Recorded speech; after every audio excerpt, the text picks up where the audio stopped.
On July 11th and 12th, the Zambian police put a stop to planned protests by Zimbabweans in Lusaka.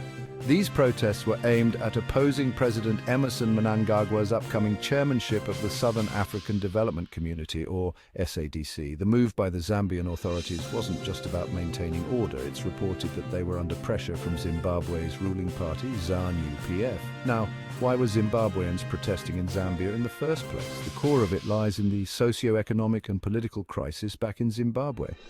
Zimbabwe has been grappling with severe economic hardship and political repression for years, pushing many of its citizens to seek refuge in neighboring countries like Zambia. The protests in Lusaka were organized by Zimbabwean opposition groups. They wanted to highlight the governance and human rights issues plaguing their homeland.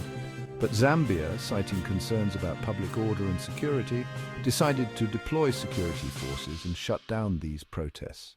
This has drawn sharp criticism from human rights organizations.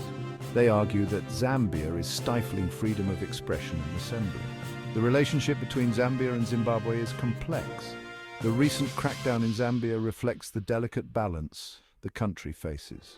On one hand, they need to uphold the rights of refugees.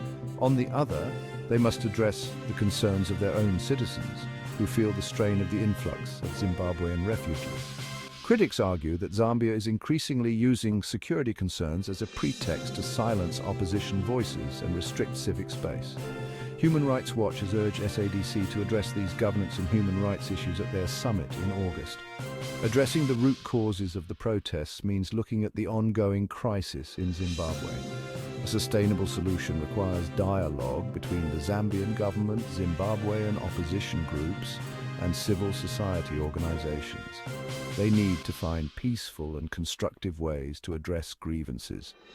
That's it for today. Don't forget to subscribe and turn on the notification bell so you don't miss any updates.